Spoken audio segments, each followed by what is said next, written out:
Okay, so in summary, can you just summarize what everything that happened, what led to the Christian trying to send this to court? The downfall of the Christians in Santa Monica.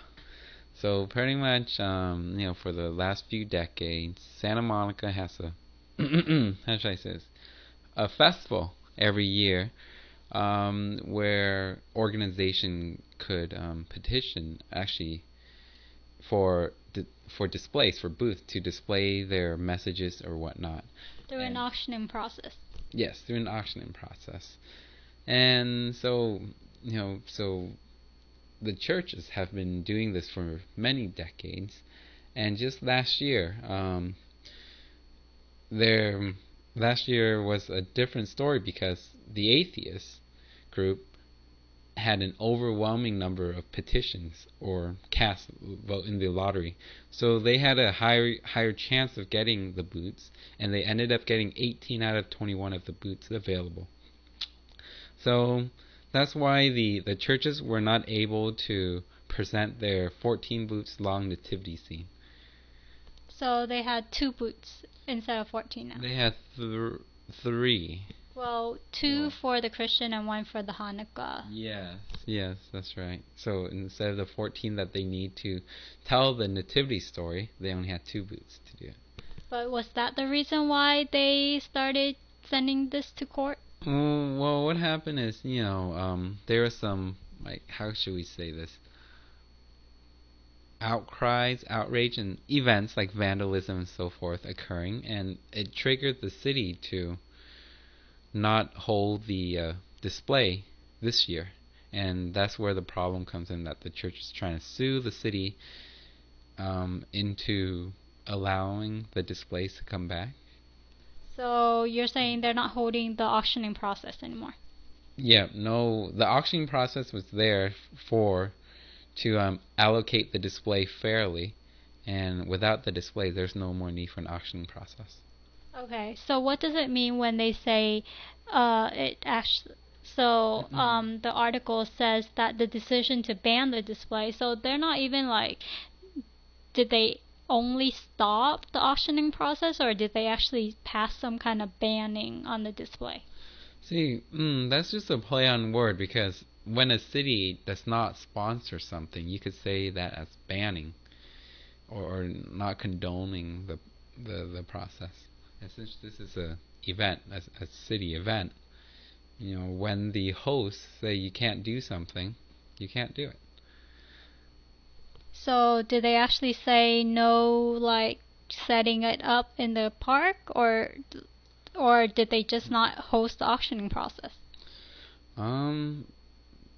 Pretty much, you can read into this to know that maybe no displays were allowed during this festival. In the park? Yeah. So there used to be 21 displays allocated, and people can display whatever it is they want, and now they just decide to not have any displays at all. I wish that the writer would have made this more apparent. Don't you? Because it's kind of ambiguous to me, the wording. Banning is one thing, but not hosting an auctioning process is another thing.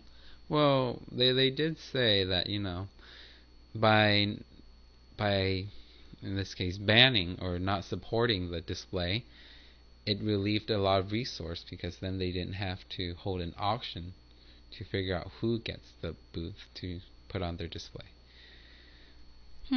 Interesting. I'm still unclear about that, but let's move on. So let's talk about this. You mentioned how the reason why the city didn't really want to referee this kind of thing, they didn't want to get involved, they didn't want to be stuck between the atheist and the Christian battling each other out for booth, right? Yeah.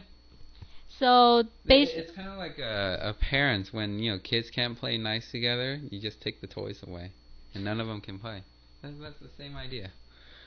Okay, but it's actually, I think the event that actually triggered it was what this article said, the vandalism and the uproar. Yeah, kids can't play nice together. Okay, so I actually went and tried to Google up like what were certain uproars, because I mean if there were uproars, right, or vandalism, I would expect it to be covered by the news, but I couldn't find any. Well, this is really a local news, so I wouldn't expect it to be public unless you go to actually that city's newspaper, the Santa Monica Tribune or whatnot, and perhaps they'll have it.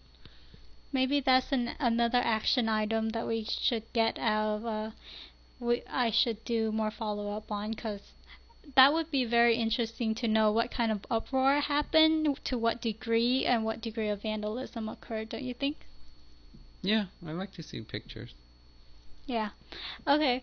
So let's skip around now, and like one of the things that stood out to me while reading this passage is the quote he used, where it said 37 million Americans know myth when they see them. What myths do you see? So I mean, I don't understand why he would write that and how it would be very offensive, because if I'm a Christian, or I am a Christian, but if I look at that, right, and I know that, okay, everything else is a myth, but not my Jesus, how does that offend me?